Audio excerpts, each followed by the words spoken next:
After I refused to co-sign my brother's $68,000 dream SUV, my parents cut me off overnight. No group chat, no holiday seat. My name vanished from everything. 7 months later, Dad's old car broke down on the highway. He called, "I need $1,900 today for repairs." I said, "Call the son you chose. I don't exist anymore." Then, my name is Mark. I'm 31 years old. And if there's one thing I've learned about being the reliable son, it's that reliability doesn't earn you respect. It earns you expectations. I work as a physical therapist at a rehabilitation center downtown. The pay is decent, not amazing, but I live within my means. A one-bedroom apartment in a quiet neighborhood, a 6-year-old sedan that runs fine, and enough saved up to handle emergencies without panic. My life isn't flashy, but it's stable. And stability, I thought, was something my family valued. I was wrong. Growing up, I was the kid who got his homework done early, who picked up extra shifts at the grocery store in high school, who got a full scholarship to state college because I knew my parents couldn't afford 2 tuitions. My younger brother, George, was different. George was the one who got the new gaming console every Christmas, the one who crashed Dad's truck at 17 and got a replacement car 2 weeks later. The one who dropped out of community college after one semester because he needed to find himself. And my parents never flinched. They smiled through it all, patted him on the back, told him he'd figure it out eventually. I graduated with honors, got my license, started working. George moved back home at 23 and stayed there, rent-free, working part-time at a gym while he talked about becoming a personal trainer someday. Someday never came, but the free room and board stayed constant. I used to tell myself it didn't bother me. I told myself that being the steady one, the dependable one, meant something. That one day, they'd see the difference. That one day, the effort would matter. I was naive. For years, I played my role perfectly.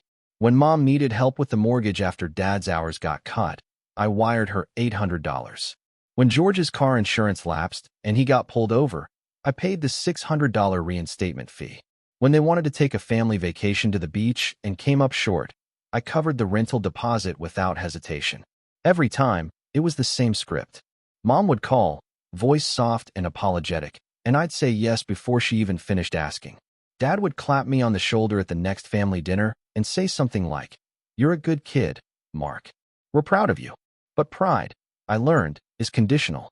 It was a Tuesday night in February when everything started to shift, though I didn't recognize it yet. I was heating up leftovers in my kitchen when my phone buzzed. A text from George. "Hey bro, can we talk tomorrow?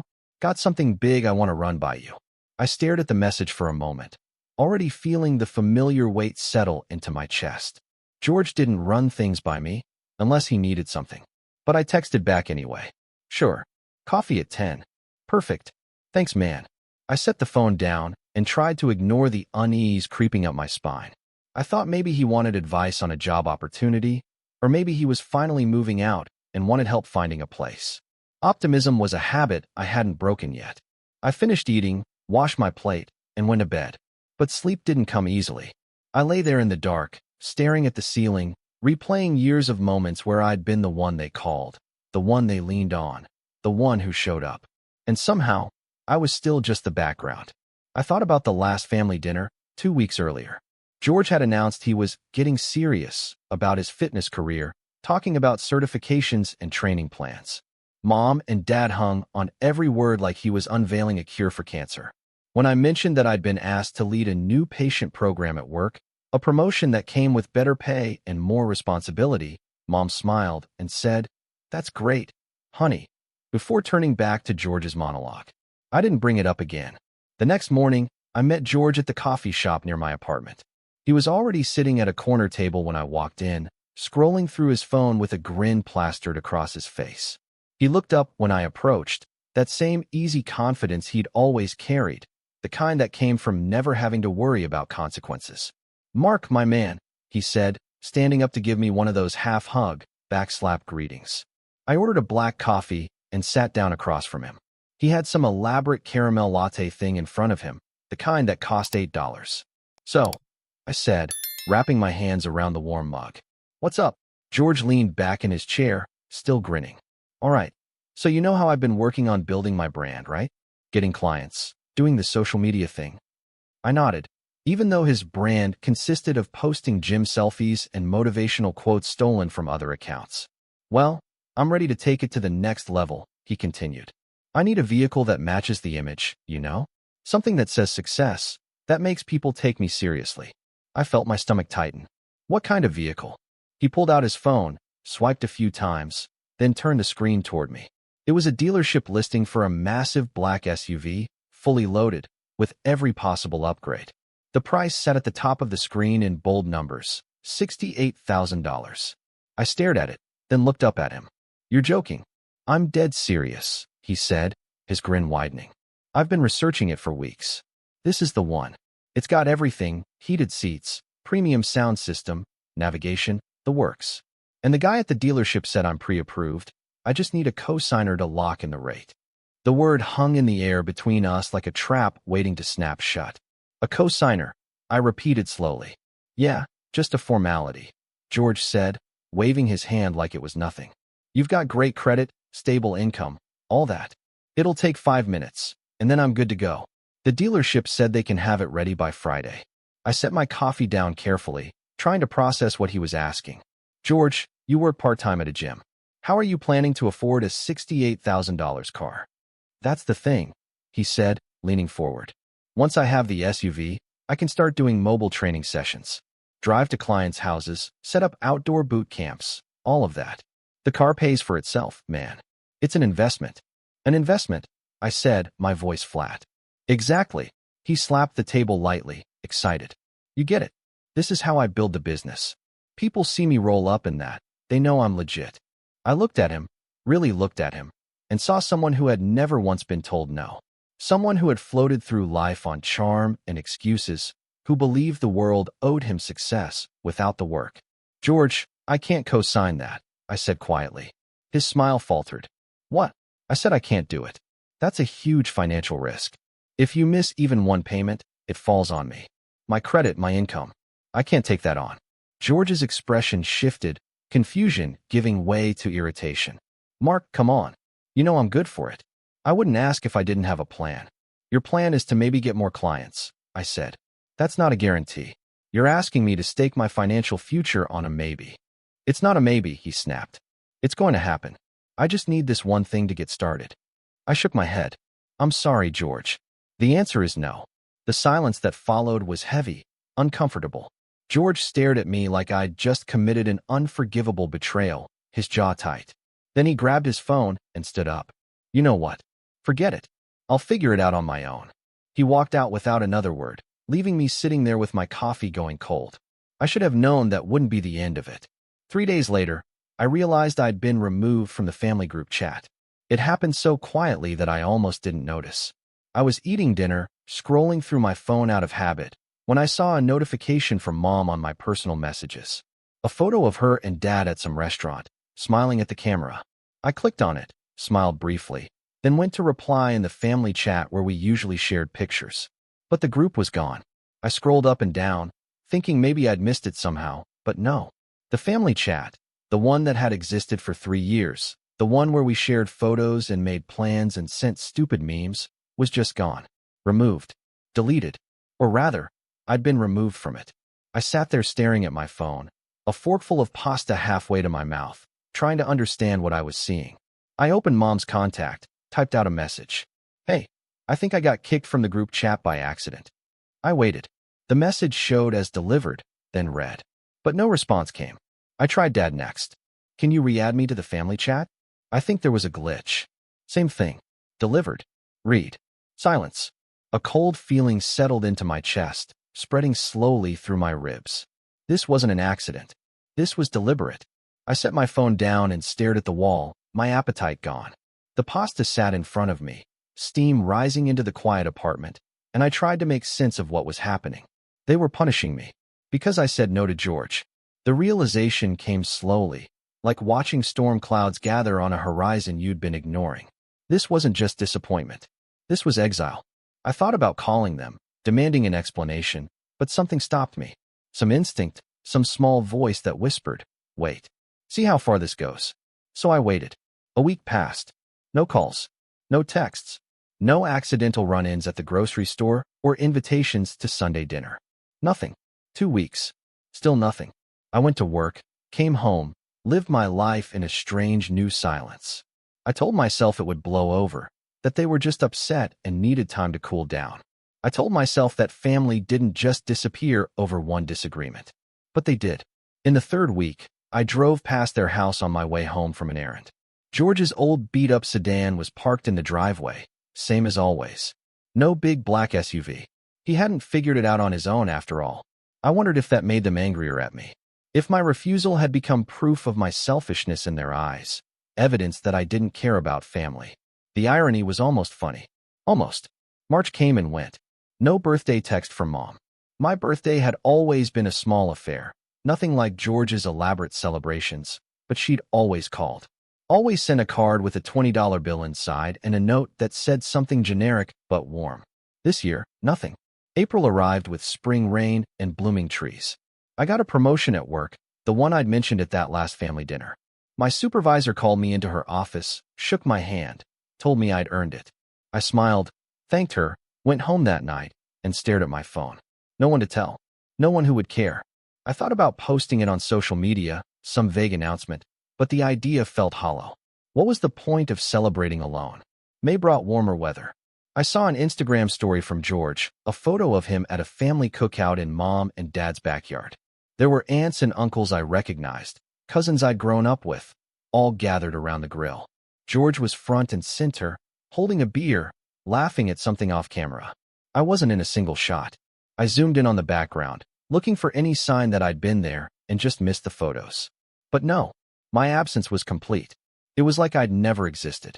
I closed the app and sat on my couch in the growing darkness, feeling something I'd never quite felt before. Not anger, not yet. Something colder. Something that settled into my bones and made a home there. Clarity. They'd made their choice. George, with his dreams and his entitlement and his empty promises, was the son they wanted. The son they chose. I was just the ATM they'd kept around for emergencies. And now that I'd stopped dispensing, I had no value. I set my phone on the coffee table, face down, and stared at the blank TV screen. My reflection looked back at me, distorted and dim, and I barely recognized the person I saw. June came, then July, then August.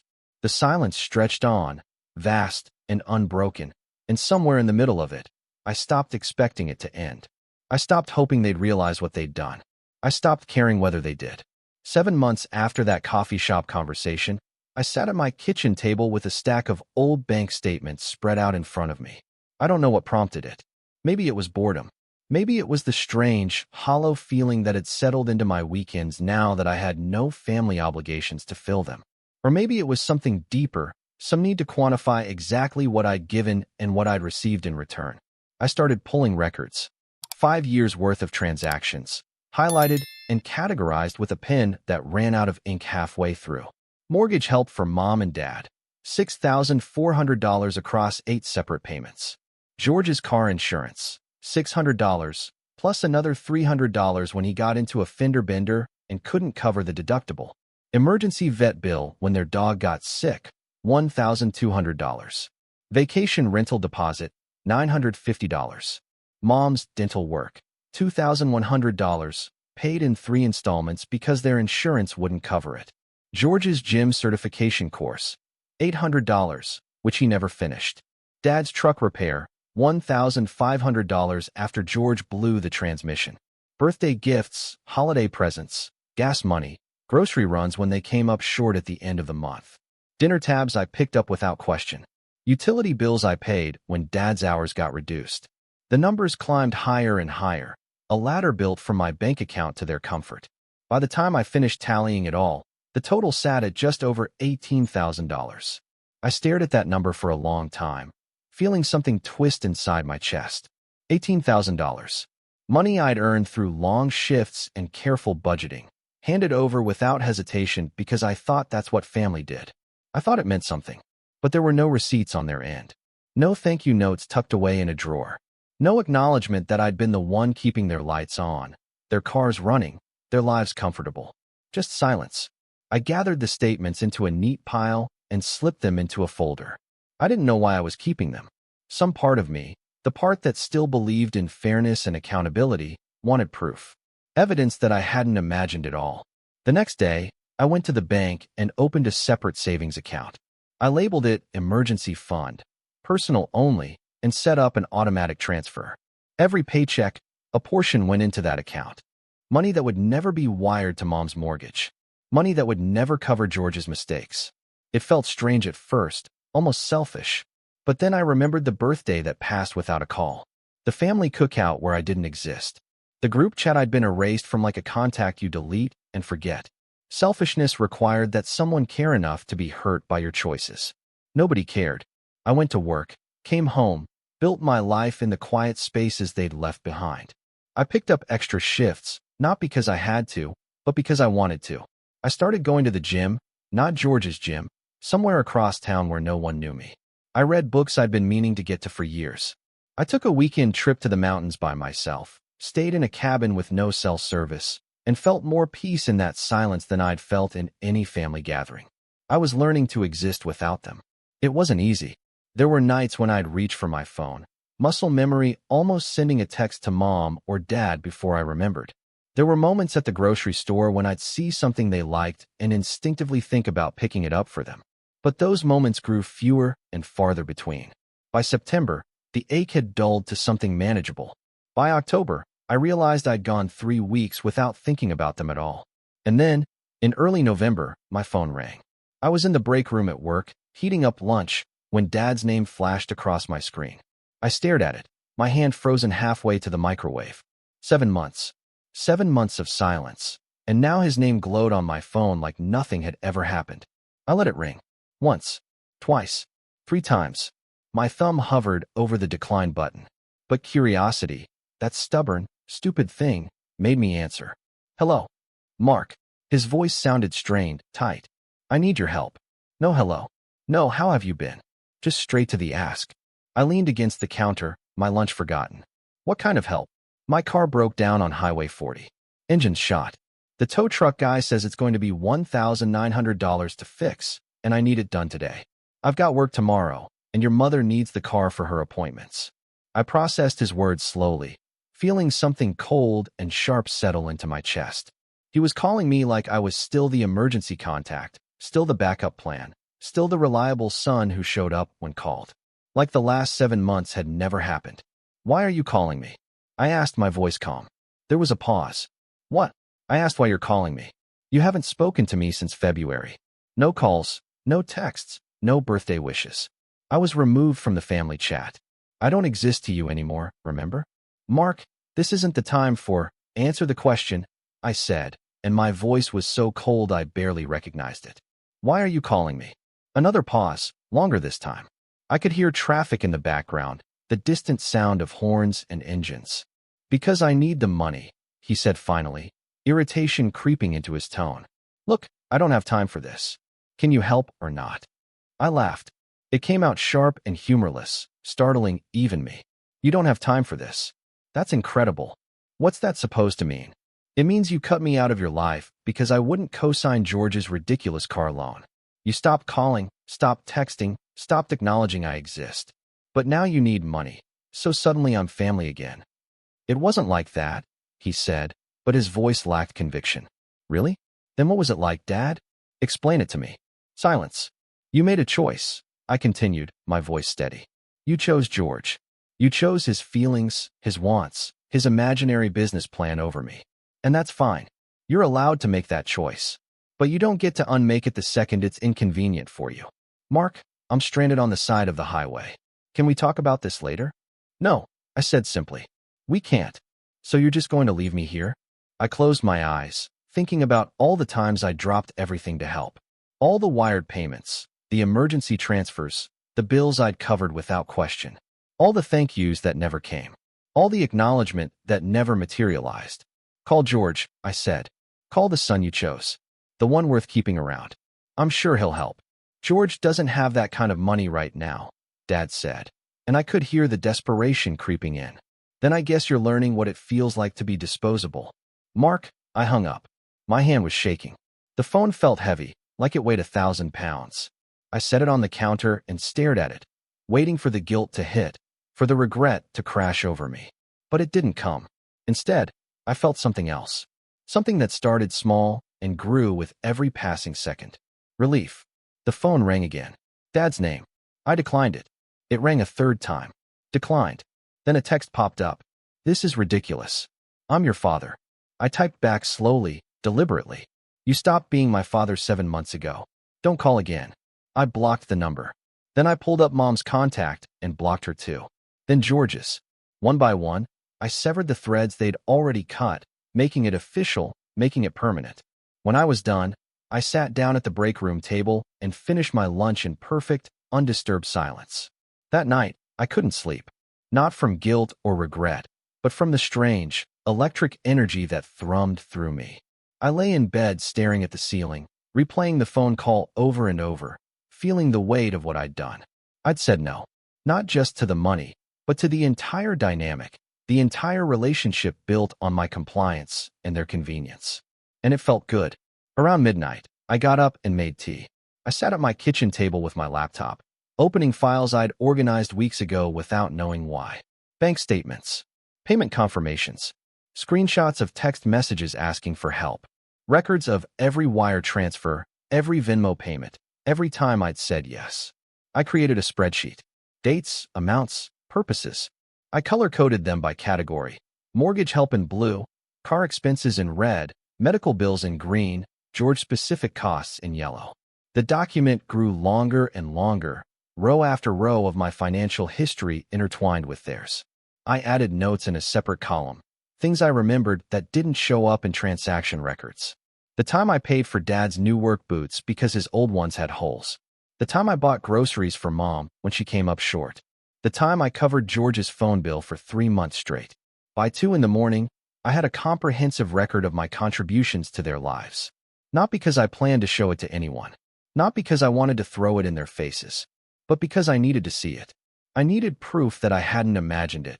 That my role in their lives had been real and quantifiable and utterly unappreciated. The total came to $18,347. I sat back in my chair, staring at that number glowing on my screen. $18,000 and some change. Money I'd worked for, saved, budgeted carefully to have available when they called. And they'd erased me over a co-signature I wouldn't give. I closed the laptop and went back to bed. This time, sleep came easily. The next morning, I woke to 6 missed calls from a number I didn't recognize. I listened to the voicemail. It was Mom. Mark, I don't know what's gotten into you, but your father is still stranded and now the repair shop won't even look at the car without a deposit. If you're trying to prove some kind of point, you've made it. But this is affecting all of us, not just your father. We need your help. Please call me back. I deleted the voicemail. An hour later, another one. This time from George, calling from what must have been a friend's phone. Dude, what is wrong with you? Dad's stuck and you're being a selfish prick about it. I know you're mad about the car thing, but this is ridiculous. Just send him the money. We'll pay you back. I almost laughed at that last part. We'll pay you back. The same promise I'd heard 100 times before, a promise that never materialized into actual repayment. I deleted that one too. Over the next 3 days, the calls kept coming. Different numbers, same desperate voices. Mom, Dad, George, even an aunt I barely spoke to. All of them with the same message. Help, Dad. Stop being stubborn. This is what family does. I blocked every number. On the 4th day, I got an email. Mom's personal email, the one she used for online shopping and forwarding chain messages. The subject line read, "Please read." I opened it. Mark, I don't understand what we did to deserve this treatment. Your father made a mistake being short with you, and we should have handled the George situation differently. But this is extreme.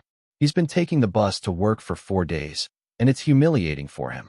The car is sitting in a shop parking lot, and they're going to charge us storage fees if we don't pay soon.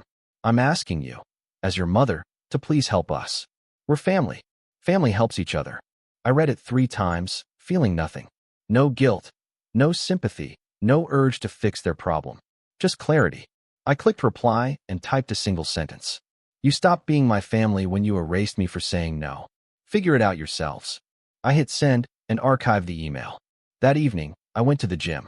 I pushed myself harder than usual, running until my legs burned and my lungs ached, until the only thing in my head was the rhythm of my breathing and the pounding of my feet on the treadmill. When I got home, I showered, made dinner, and watched a movie I'd been meaning to see. My phone stayed silent. For the first time in 7 months, I felt completely, entirely free. 2 weeks after Dad's first call, I ran into my cousin Kathleen at a coffee shop downtown. I was in line, ordering my usual, when I heard someone call my name. I turned and saw her sitting at a table by the window, waving me over. Kathleen and I had always gotten along. She was Mom's niece, a few years older than me, and she'd never been particularly close to the family drama. She kept her distance, attended the mandatory holidays, but nothing more. I grabbed my coffee and walked over. She stood up and hugged me, then gestured for me to sit. "Long time," she said, smiling. "How have you been?" "Good," I said, and meant it. "Busy with work, but good." "You?" We made small talk for a few minutes, catching up on jobs and life and the weather. Then her expression shifted, grew more serious. "So," she said carefully, "I heard about what happened with your dad's car." I took a sip of coffee, saying nothing. "I heard you refused to help him," she continued, watching my face. "That's true," I said evenly. She leaned back in her chair, studying me. "Can I ask why?" I thought about brushing it off, giving some vague answer. But something about Kathleen's directness made me want to be honest. "They cut me off 7 months ago," I said, "because I wouldn't co-sign George's car loan. Removed me from the family chat, stopped inviting me to anything, didn't call, didn't text. Treated me like I didn't exist. Then Dad calls out of nowhere, needing money, like nothing ever happened. So I said no." Kathleen's eyes widened slightly. "They cut you off?" "For 7 months. 7 months and counting," I said. Not a word until he needed something. She shook her head slowly. "I didn't know it was that bad. I knew there was tension, but I didn't realize they'd completely frozen you out." "Nobody did," I said. "I wasn't exactly advertising it." She was quiet for a moment, then leaned forward. "For what it's worth, I think you did the right thing. I've watched them baby George his entire life, and I've watched you pick up the pieces over and over. It was only a matter of time before something broke." Her words settled into me like validation I didn't know I needed. "How are they doing now?" I asked, more curious than concerned. Kathleen grimaced. "Not great. Your dad's still taking the bus, which he's furious about. The car's been sitting in the shop for 2 weeks, and they can't afford to fix it. Your mom's been venting to anyone who'll listen about how ungrateful you are. And George has apparently been trying to get a loan on his own, but no bank will touch him without a co-signer. So nothing's changed," I said. "Pretty much. Except now they're scrambling, and they don't have you to bail them out." I thought about that. Dad on the bus, humiliated. Mom complaining to relatives. George still trying to get his dream car, still failing. I felt nothing. No guilt. No satisfaction. Just distance. "They're telling people you abandoned them in their time of need," Kathleen added. "Trying to make you the bad guy." "Let them," I said. "Anyone who knows me knows what I've done for them over the years. And anyone who doesn't know me doesn't matter." Kathleen smiled faintly. "You've changed." "I had to," I said. We talked for another hour, about everything except my family. When we finally said goodbye, she hugged me again and said, "I'm proud of you, Mark. It takes guts to walk away." I left the coffee shop feeling lighter than I had in months. That night, I got another email. This time from George. "I don't know what your problem is, but you're tearing this family apart. Mom's crying every day. Dad can't even get to work on time. All because you're throwing a tantrum over one disagreement. Grow up and help them." I read it once, then deleted it without responding. 3 days later, I got a voicemail from an unknown number. I listened to it out of morbid curiosity. It was Dad, calling from someone else's phone. "Mark, I don't know what I did to make you hate me so much, but this needs to stop. Your mother is a wreck. We're barely making ends meet, and you're sitting there with your comfortable job and your savings, refusing to help. I raised you better than this. Call me back." I saved the voicemail. Not because I planned to respond, but because I wanted a record of the audacity. A week later, Kathleen texted me. "Your parents sold the car to a junkyard for $400. They're carpooling with neighbors now. George is still working part-time and living at home. Thought you'd want to know." I stared at the message for a long time, then typed back, "Thanks for the update." I didn't feel victorious. I didn't feel vindicated. I just felt done. 6 months after Dad's phone call, I moved to a new apartment. It was bigger than my old place, with floor-to-ceiling windows and a balcony that overlooked the park. I could actually afford it now, not because I'd gotten another raise, though I had, but because I wasn't sending half my paycheck to fix other people's problems. The first night in the new place, I stood on that balcony with a glass of wine, watching the sun set over the city. The sky turned orange and pink and purple, and the air smelled like fresh-cut grass and distant rain. I thought about my family, not with anger or hurt, but with the detached curiosity you might feel about people you used to know. I wondered if Dad ever got another car, or if he was still carpooling. I wondered if Mom still told people I was ungrateful, if George ever figured out that his dreams required more than good intentions. But the wondering didn't ache. It didn't pull at me or demand resolution. It just existed, a quiet curiosity that faded as quickly as it came. I'd built something new in the space they left behind. A life that was mine, earned by my work and choices, untethered from their expectations and their needs. I made new friends at work, people who invited me to dinner parties and hiking trips. I started dating someone I met at the gym, someone who asked about my day and actually listened to the answer. I took a pottery class on Tuesday nights just because it sounded interesting. I became someone I didn't recognize from a year ago, someone who said no without guilt, someone who chose himself first. The unopened folder of bank statements sat in my desk drawer. I looked at it sometimes, a reminder of where I'd been, what I'd given, what I'd learned. But I didn't need it anymore. One evening in late spring, almost a year after Dad's phone call, I got a text from a number I didn't have saved. "This is your Aunt Samantha. I wanted you to know your mom's in the hospital. Nothing life-threatening, just some tests. Thought you should know." I stared at the message for a long time. Part of me, a small part, felt the old instinct kick in. The urge to call, to check in, to show up. But a larger part, the part I'd spent a year building, stayed quiet and still. I typed back slowly. "Thank you for letting me know. I hope she's okay." And I meant it. I did hope she was okay. But I didn't need to be the one to ensure it. I set the phone down and went back to the book I was reading. That night, I slept soundly. In the morning, I woke to sunlight streaming through my windows. I made coffee, sat on my balcony, and watched joggers pass by on the path below. My phone was silent. My calendar was full of plans I'd made for myself. My savings account was growing steadily, untouched by emergency calls. I thought about the person I used to be, the one who measured his worth by how much he could give, how much he could sacrifice, how much he could endure. I didn't miss him. I'd become something better. Someone who understood that love shouldn't cost everything. That family shouldn't mean erasure. That boundaries weren't betrayal. I'd learned that being dependable didn't require being disposable. And in learning that, I'd finally found the thing I'd been searching for all along. Peace.